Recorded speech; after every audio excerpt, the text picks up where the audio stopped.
welcome to the July 2018 Alliance of Independent Authors Advanced Self-Publishing Salon with me, Joanna Penn, and Orna Ross. Hi, Orna. Hi, Joanna. Hi, everyone.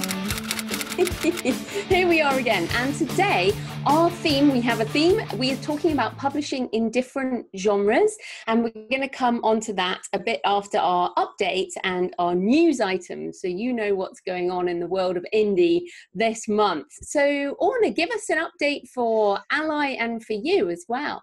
Yeah, AskALLi, well, a lot of our listeners are going to be, and viewers are going to be aware of the fact that there has been various waves of concern across the indie community over the last month to 6 weeks. I mean, Amazon's always in the news, and there are always stories about what Amazon is doing and why they're doing it, and lots of rumor, speculation, and but just over the last little while, some activists have been kind of kicking into touch around three particular issues: reviews, rank or page stripping, and what's called book stuffing. And we can talk a little bit about that later on maybe, but just wanted to let people know that we have been doing lots of investigation about how real and how live this issue actually is. We have a private meeting with Amazon on Monday next, and then shortly after that we'll have a public interview about everything. So just doing lots of research around it. We've always brought problems to Amazon, and have always, found them to varying degrees receptive about different issues. Certainly they have made lots of changes over the years in response to both things that we said and other members of the author community. And then there are things that they can't do or won't do. Some of those are flagged in advance. Sometimes they say they'll do their best and it doesn't happen. So, it varies. But we are also trying to put in place a more formal structure for arbitration and feedback around these issues. So just to let everybody know that because we haven't done a public statement doesn't mean that there isn't work going on. And we are also connecting with lots of the other organisations around this as well. So yeah, I mean, all the other usual stuff going on in AskALLi, but that was June really. How was your June? Well, yeah, for me, last time we did this, I was in that finishing energy mode, and I was just kind of a little bit wound up with all the finishing, all the different formats. Because remember, I decided crazily to do ebook, audiobook, print book, workbook, large print book, and a multimedia course at the same time. And I've been waiting for this moment to ask this. Will you do this again? Oh yeah, of course. This Absolutely. This is the way. I think there is, when we talked last time about the frustration of the finishing energy, but the point is, as each of those things is checked off, it's done. So everything's done except for the last 3 videos in the multimedia course, but the book is there above me on the video, and I'm really happy with everything. And now it's out in the world. You and I, the way we do things is we tend to just move on to the next project. And so for me, I very excitingly did a book research trip to Madrid and Toledo, and we actually met up in Madrid, which was great, and did now 7,000 words into my next thriller, which is going to be Valley of Dry Bones, which those theologically minded people might recognise, but in my next arcane thriller, so I should say. And so I'm in that really happy beginning energy space where there's so much possibility, and I'm in love with my book, and it's brilliant. And of course, the point is that this energy, as we go through each project and time of year and everything, will change. But I just feel like there's been that transition for me between the finishing energy and then into, I'm literally giddy with how fun it is again to write nonfiction. And this is what we're going to talk about a bit in our theme about publishing in different genres and how the different things work. But coming back to you, you've also been doing different things, haven't you? So what about Orna? Orna, poetry. So I went back in got all my poetry chapbooks over onto Vellum because they had been designed by different people, and that was just a kind of a tidy up job, because I also have started a Patreon page for poetry. And it was ages since I had given poetry any attention. And I'm also really curious. I've never really treated it like everything else. I've always kind of treated it as a case apart, and decided, start to think about, well, why is that? That's just a kind of given thing. So I have done all the things that I never bothered doing. So, for example, I used to kind of mix up, poetry and fiction. I used to kind of put the two together in my mind because they kind of come from roughly the same place, but I've firmly segmented them now, got my, different lists in place around them, change the call to action, all that kind of stuff around poetry. So now it will be treated from sort of July onwards. It will be treated exactly the same as I treat other genre. And I'm just curious to see what sort of effect it might have, give it 3 or 6 months and just see. But it's been kind of really satisfying doing that. And in the process, I also had a book half finished, so unlike me, called How to Write Haiku. And I do lots of haiku all the time. So I also finished that off, and we'll have an audiobook for each of them. I'm doing my own narration for the poems, my own poetry, but for the How to Write Haiku, I will actually get a narrator to do that one. So yeah, and trying to get it all done within June, not going to July, get everything done. So next week's going to be fun. But anyway. I was going to say it's like July soon. But before you move on there, so you've said there you're splitting the poetry and the fiction, and I can see why, because I read very little poetry myself. I read some poetry. Probably like many people, I have some favourite poems that I revisit and I read again and again. So they are very different. Like poetry readers, I imagine, like people who read a lot of poetry would be different to someone who might read your historical fiction. So is that why you've decided to do it? Exactly. I came into self-publishing through poetry. My first ebook was a poetry book, and because poetry and fiction kind of come from roughly the same place within me when you compare it to nonfiction, I just sloppily hadn't really done it properly, So then of course, the people who read the poetry and write to me about the poetry, there is a little crossover, but very little. So it was really doing the Patreon page that really got me thinking much more clearly about it all. And that's awesome. And we should point out that you and I both use Vellum. We think it's awesome. They have just introduced new ornamental breaks, custom ornamental breaks, which I think is great for poets, right? Because absolutely. I got them. Yeah, there we go.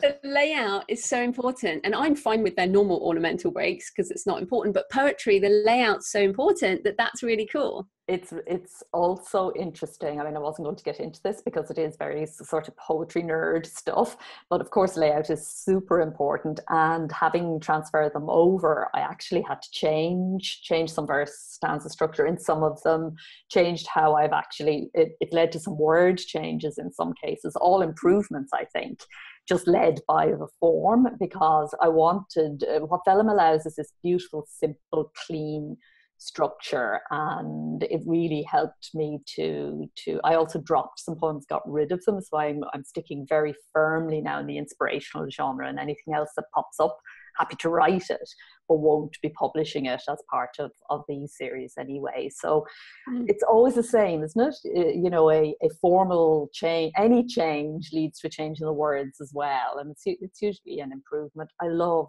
Vellum more and more. I never thought I'd be able to format books. It's amazing. You love formatting.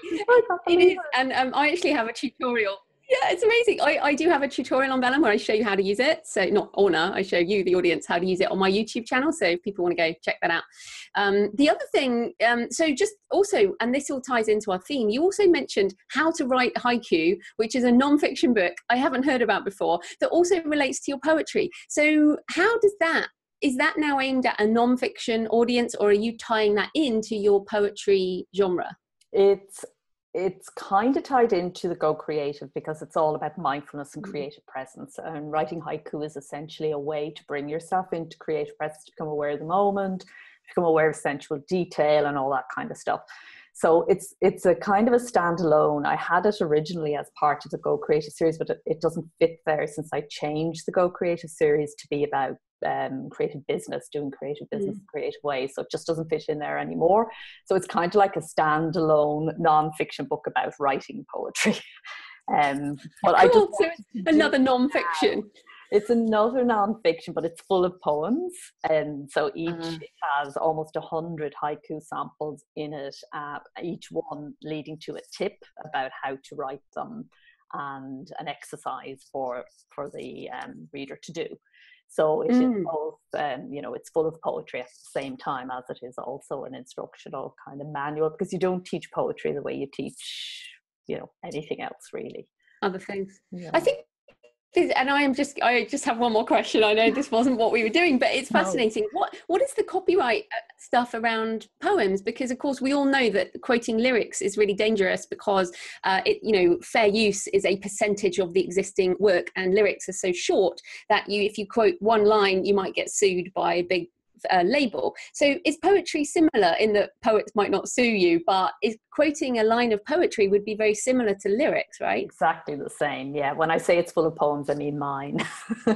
Because with a haiku, because it's only 17 syllables in your classic haiku. So, your first, if you just said A, you would, that would be the quote, the amount of you be allowed to use for percentage wise. Yeah, it's just too short. So, so I can't imagine any haiku poet ever suing, because the whole idea is so, about get the work out there, passing it around and getting it out there and bringing people into presence and all that kind of stuff. It's just a completely different mentality, but the same. It doesn't make any difference at a copyright level.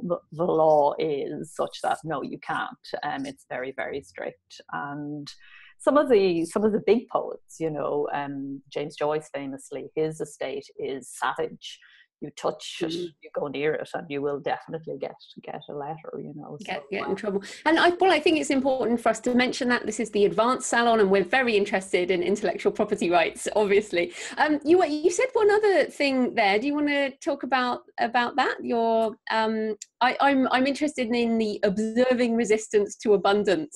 Oh yeah, so that's a completely different thing. So this is Facebook Live. Okay, I've started using Facebook Live once a month for the creative business workshops, and every morning I do a sort of creative practice thing, which I'm recommending in these guides that I'm going to be launching in October. So I thought what I would like to do is actually share that practice each morning and invite people along to do some free writing, to do some meditation, and just to talk, just raise a theme every day, which is what I do anyway, but just opening that up to share as an experiment. Try it for 3 months and see, does it work for me? Does it work for other people? But I was interested in the thought of doing something every day, even though I do it every day, the thought of publishing something every day, of putting something out there every single day, I was resisting that, not so much from the point of view of having to turn up every day, because as I said, I do it every day, and it will make sure I do it on the days that I would normally miss. Part of it, I welcome the commitment that I would actually have to do it every day. When I say every day, I mean 6 out of 7.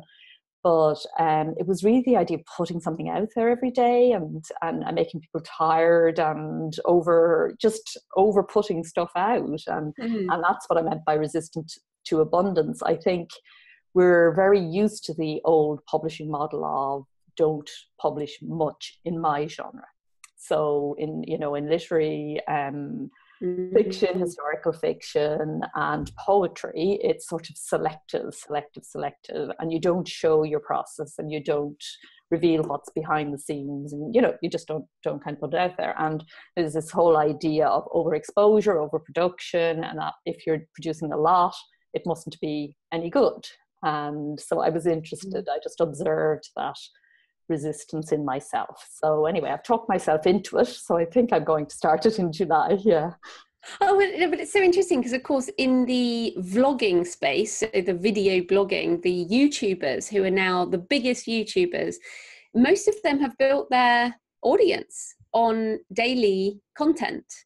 So they will, you know, go live and do what we're doing with another person or on their own, talking about something every day. And it's so fascinating. I think maybe as introverts, we don't necessarily want to always be facing. I mean, even though it's just you and me talking, nobody else here, it's still, you know, you're still putting extra energy into it for an audience that we're imagining. So I can see that. I wouldn't do it every day. I think you're mad. Maybe I am, and maybe it won't continue. I do a lot of these things. I try them, you know, like last year I did some Go Creative Show kind of thing every fortnight for about 6 months, and at the end of 6 months I realized, no, I don't actually want to do this. So where I sit now, I think there are some benefits in it for me, and I think it will be interesting to do. But I may find, you know, I want to commit to it for a while. I think you have to do these things for a while to see, but I mean, I'm not guaranteeing I'll do it every day for the rest of my life. I'm going to give it a go, and we'll see. Yeah.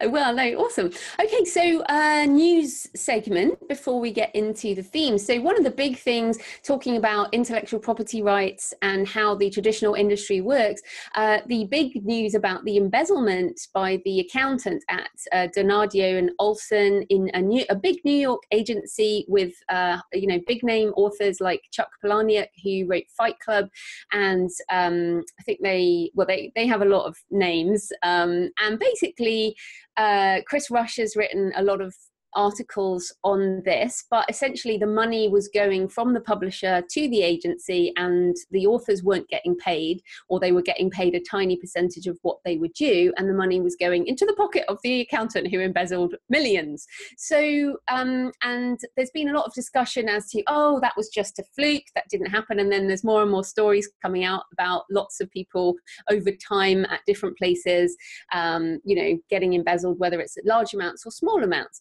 So what's your take on this? I mean, Chris has been quite attacked on social media for sort of discussing this and saying that authors should be taking control of their money. And, you know, what's your take on it? Well, why anybody would attack Chris for this fantastic work that she's doing here it's just crazy. It just shows the emotion that gathers in around money. I mean, this happens. It happens loads all the time, and creatives are very loose with their processes. I mean, it would be really interesting to ask all of our members how many of them have ever asked a publisher for a check, you know, I mean, an audit, how many have ever asked their agent, and I think you would find probably 0.000% have done that. And yep. There is a major issue here, and there has been for a very long time. And you know, it has been supported hugely by this kind of validation station that publishing became. And you know, without a publisher, authors just love saying my agent, my publisher, you know, more than they love getting a check nearly. some people. So yeah, I think Chris's work is really key here. She and her husband, Dean Wesley Smith, were the first people I heard raising years ago the question that you don't need an agent to sell your foreign rights. You don't need an agent to do, and still every day on author forums, second translation rights come up or something. The first thing is get an agent. You can't do this by yourself. You can't do it fully by yourself, but you can do an awful lot more by yourself than you're allowing yourself to do. Publishing contracts are not that complicated, and there are only a few key clauses in them. And I think every author should know how to read a publishing contract. And we run a contracting service whereby we check over contracts for our members, but in the feedback that we give them, we always try to get it so that if they get a contract again, they can understand it. And of course, we've published the book, How Authors Sell Publishing Rights, and that goes into a lot of detail, not just about contracts, but also about how to negotiate and, you know, how to recognize a good deal and all of that. And, you know, once you become an advanced indie author, you are going to get offers. It's just inevitable, and you need to know a bit about it. And stories like this just show us just what is possible. It is, there are ruthless people out there who care a lot more about money than you do. So, you know, you need to look after your interests. Well, I think it's, you know, and having worked in the accounts payable side of very large businesses, like huge multinationals, I worked in over 13 years, worked in a ton of different industries. Fraud prevention is a huge part of most businesses, the separation of duties, but also there's a total acknowledgement that fraud and embezzlement is probably happening all the time. So it's so interesting because this comes out and it doesn't surprise me at all, not because of the publishing industry, just because this is what happens in every industry. So I'm like, why are people making a fuss? Like, this would never happen. Like, everyone's so honest. This happens everywhere. So you have to put in processes that mean you pick it up. I mean, like, you know, everything you do, you should be like having these checks. But it's very interesting because even just in your contracts, for example, if you know, with an agent, even if you have an agent, if you have a contract with a publisher that says the publisher will pay 15% to the agent and the 85% to you at source, then the problem is not there. The money is going into both of your pockets at the same time. But, you know, the problem that this has happened from is, yeah, exactly. But it's funny because Chris is like, well, why? Because they want the money coming through their accounts. But the thing is, we have to, one of the jobs, I guess, of you and I know how things have changed in the last 10 years around the mindset of some publishers. And I do think that some of them, maybe the more mid-list publishers, are changing and starting to do things, starting to hear voices. Also, more authors are starting publishing companies. So everyone who's starting a publishing company do decent contracts. And, you know, these are the things that as education grows, it will improve. But hopefully this is something that people will get more educated on, and we'll link to Chris's posts in the show notes and how authors sell publishing rights. Also, Chris has a book on agents and contracts. So look, there's lots of education, so there's kind of no excuse. There's a mindset, though. There's a mindset where authors don't want to go there on this stuff. You know, we've seen the whole thing of authors who don't want to do the production side, or who don't want to do the marketing side, and definitely don't want to do the money side even more, maybe, you know. So it's really about understanding that the moment you sell a book and your first ebook, you've stepped into a world where you need to start thinking about all these things. And you're absolutely right. There's no reason why the financial transaction can't be split, especially with electronic payments now. Neither is there a reason why authors only get paid once a year in some cases from various places. So, you know, all of this stuff, yeah, you've got to get your processes in place. Yeah. Okay. So also on the news, did you want to say anything else about Amazon, or? I just was interested in this reviews thing, you know, where you now you must buy your ebook for review if you're sending it out. And I was just interested in what that might mean. You don't have to. Well, you definitely don't have to. I'm wondering if it's moving in that it's something we'll be bringing up with them next week. I'm just wondering, because it's a new introduction, and the way in which it is presented very much as a, you know, isn't this great? We're letting you do this. But I'm kind of curious as to where it might be going. Will it mean that only books that have been sold through this system only those reviews will become valid, for example? That's my fear. So I'm just curious about that.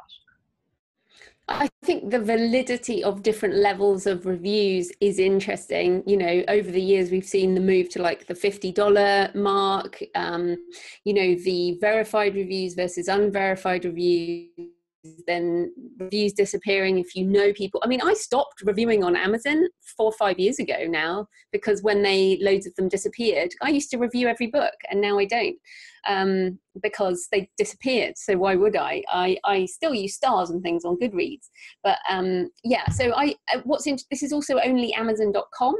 Yes, so often things that start on Amazon.com they do often move into the other places, but how they will do that with something like NetGalley. This also doesn't work for Kindle Unlimited, because you don't have to buy the book, you just read some pages. So I think that this just becomes more and more complicated. But, you know, I wouldn't, again, our message with Amazon is don't worry, carry on. Yes, absolutely. I think that's really important with everything that's happening here. Every month, as I said, there's a wave of panic or concern or whatever emotion we're bringing to Amazon in that particular month.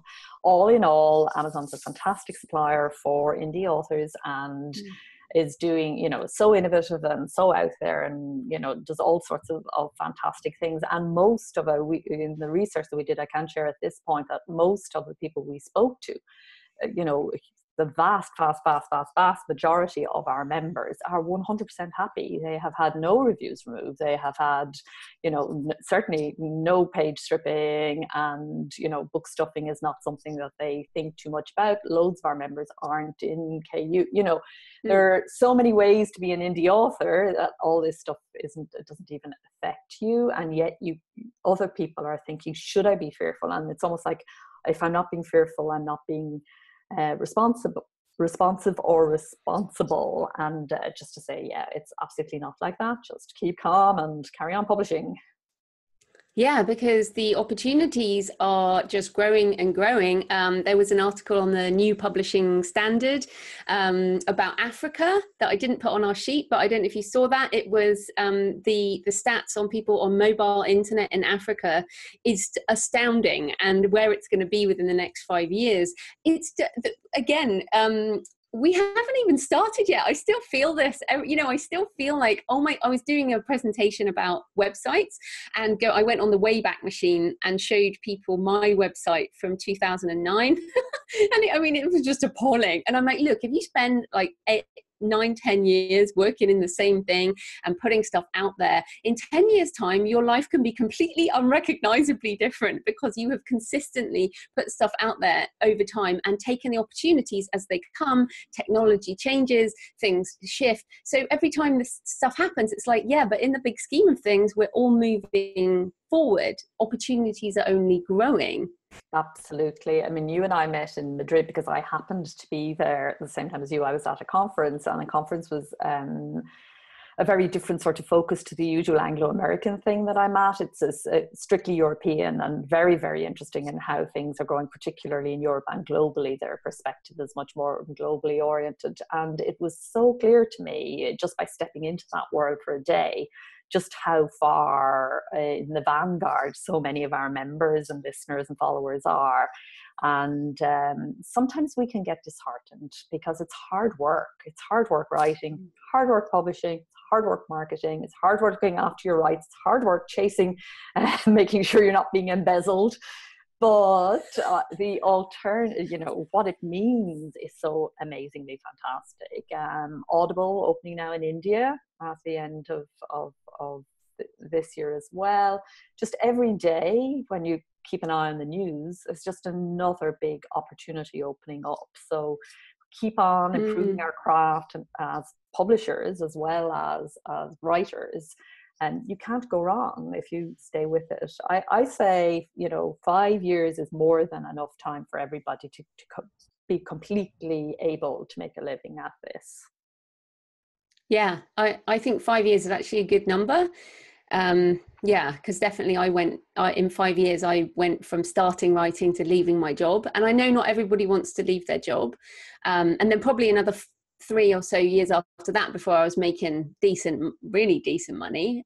But yeah, absolutely. So let's move. I mean, we've covered quite a lot of topics already, but we do have a theme for today, which we're kind of talking about. We have talked about, which is publishing in different genres. So just to be clear, from my situation, so I published nonfiction under Joanna Penn, mainly aimed at writers. I published thrillers under JF Penn. So thrillers, dark fantasy, a bit of horror, a bit of crime, quite a lot of subgenres under JF Penn, but all on that darker spectrum. And then I co-write Sweet Romance with my mum as Penny Appleton, and we're just about to put book 4 out together. So I write across a lot of genres now. So what about you? What genres do you cover? I think of myself as writing across 4. So there's poetry, which we've already talked quite a bit about. There is historical family-based fiction, which is also has a kind of a murder in the past as breaks into the present. That's that particular genre. There's arguments about what it's called. I still haven't sorted that one out. And then I write 2 kinds of nonfiction now. Well, one already through AskALLi, both myself and other authors on obviously topics of interest to self-publishing authors, and this coming series on doing creative business the creative way. So 4 really, and I've segmented those 4 now very carefully in my head, first of all, and now on my website. Yeah, so let's so we both do multiple genres, but let's start by saying, why is it a really good idea to only write in one genre? Oh gosh, well, it makes life so much easier. Why is that the best idea? Well, it's the best idea. I think for me, financially. yeah. Sorry, commercially. Commercially, it's a great idea. For your readers, it's a great idea. They recognize the brand name, they recognize the books, you know, you get better and better at it as you do it. And each book you write adds to this one mountain, which just gets bigger and bigger and bigger. Yeah, well, that's the point. If you think of it as a pile of books, it's like if you write 4 books and they're all in the same pile, you've got quite a long way up, you know. But if you've written 4 books and they're all in different piles, then you're still like at the bottom. So it's that wide versus deep angle. But of course, and I've heard Lee Child talk about this. People say to him, Lee, why don't you write something other than Jack Reacher? And he's like, why would I bother? Everybody loves Jack Reacher. I just write the same book. And I actually heard Val McDermid ask him this. And if people don't know, Val McDermid is a Scottish writer of many different genres. I mean, she's well known as a crime writer in the UK. She should be much bigger than she is in terms of her global presence. But she writes across so many genres, and it's funny because when I saw them together at Thriller Fest, I thought, there's the difference. There's a huge difference between someone who just writes the same book, delivering the same promise to the same readers over and over again, and obviously luck and all the things that happen to make Jack Reacher what it is. But then if you write all these different things, like I read some of Val's and not others, and the same with you and me, but what it came down to with Val, as it is with me, and I think you, is that it's so boring to just write the same thing over and over again. Like, we don't have any choice. Exactly right. There isn't a choice. This is one of the things that, you know, one of the reasons we're writers and not doing some job that is more linear and straightforward is because we have to do what we do. We don't really have a choice, and I definitely don't have a choice about this. I mean, for years I used to go through the situation, whichever book I was writing, I wanted to be writing the other one. And so if I was writing nonfiction, I wanted to be writing fiction, and vice versa. Or, you know, if I was, but now I welcome it, you know, I actually know that, and they feed each other. And again, I think it comes back to this sense of, look, there's time. You can develop in all of these if you realize it's going to take you 4 times longer, probably, to develop 4 different bows or strings to your bow. So, and be okay with that, and just realizing that that is the situation. And I think it's fine. Yeah. Do you think, I mean, this is interesting with indie versus traditional, because I know traditionally published authors who want to write in a new type of book and have been told they have to write under a different name, that the publisher is not happy for them to publish under the same name.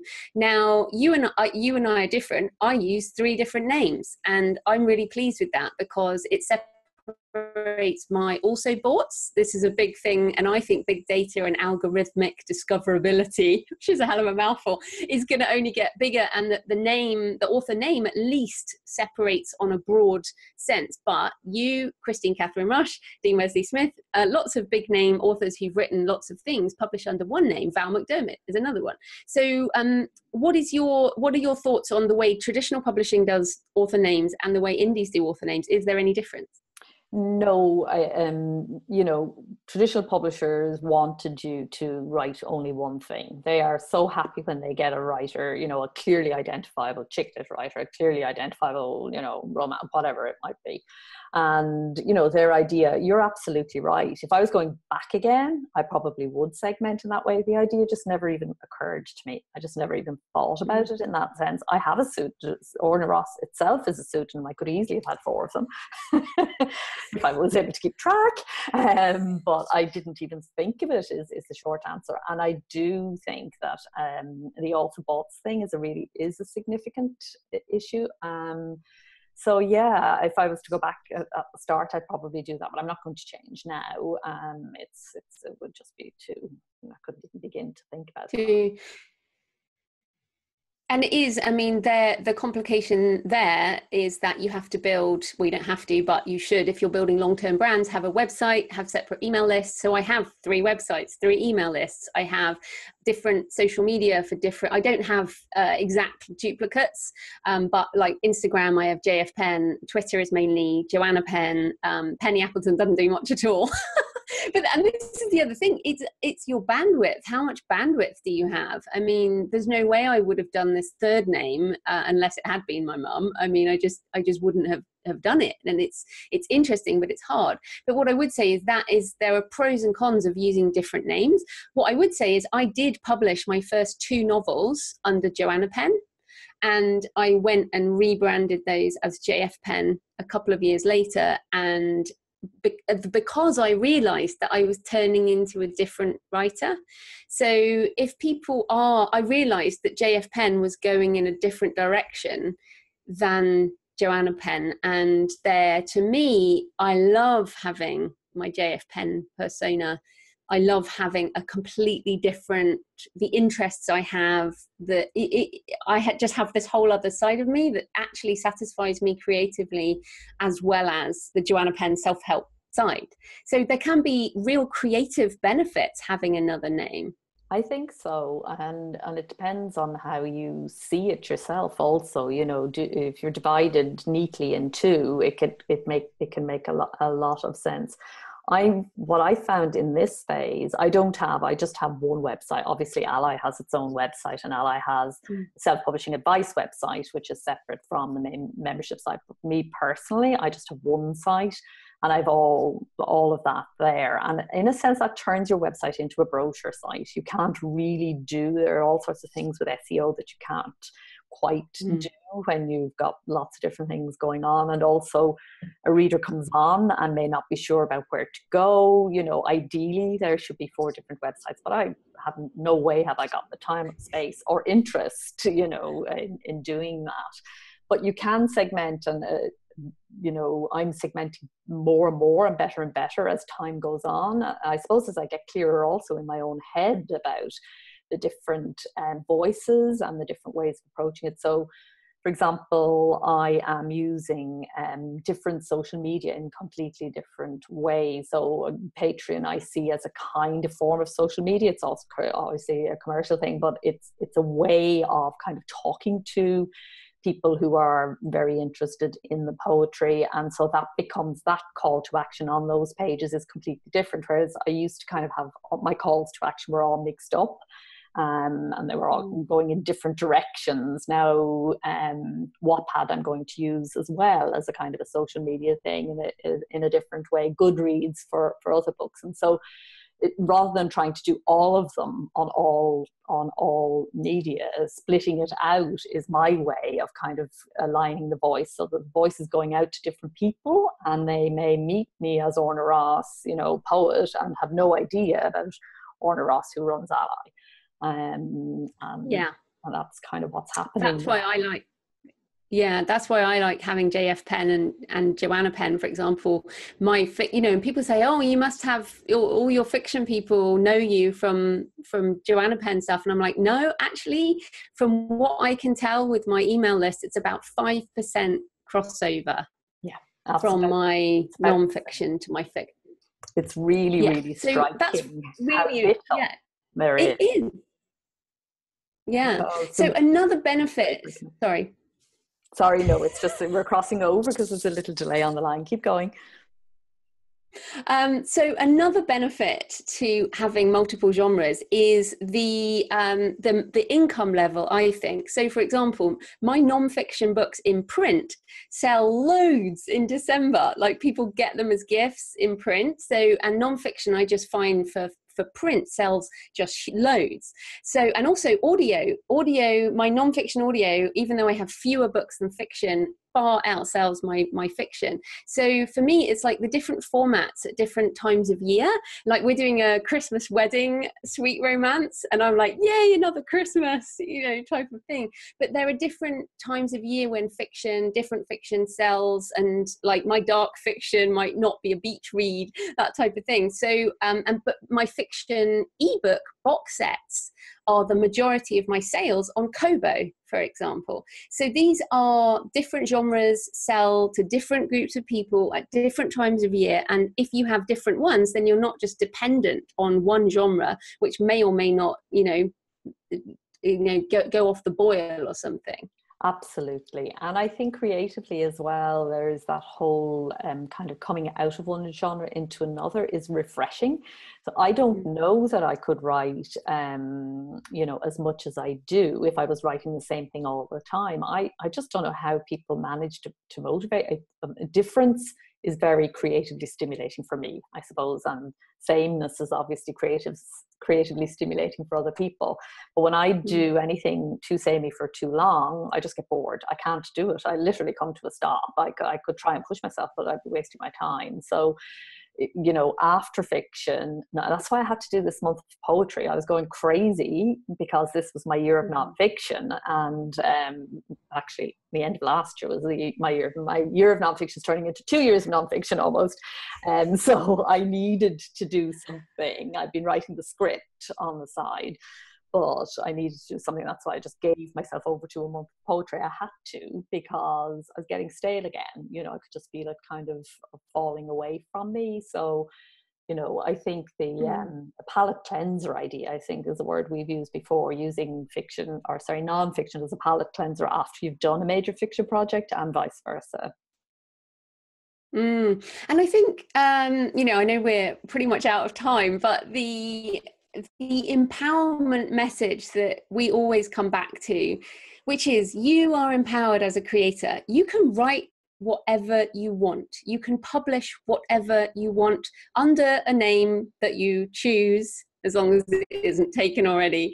But I think this is really important in the non-fiction space as well as the fiction, because the book I've just done, the How to Write Non-Fiction, which is very meta, but it was like about 50% of my survey said that the reason they hadn't written non-fiction is because they felt like a fraud, or they felt they didn't have enough experience. And that's so sad to me, because all of us have these areas that we are the word expert is very difficult, but you have more experience than somebody else. So, you, Orna Ross, do not have like a master's degree in haiku writing, Nope. But you've written a book on it. Exactly. I don't have a degree in writing, publishing, or marketing, or entrepreneurship. I have a degree in theology, for goodness sake. So when we're talking about expertise, about what you can write, you can write whatever you like. It doesn't mean anyone's going to buy it, of course, but please feel empowered to write in different genres, because you don't have to ask anyone's permission. Give yourself permission. Yeah, it can be the hardest thing to do, but just go do it. So that probably brings us to the end of today. We will be back for the self-publishing salon. So any last words, Orna? Just happy writing, everyone. Happy publishing. It is summer here in the Northern Hemisphere, so good writing time for me usually, rather than publishing time. But whatever you're doing, have a good month.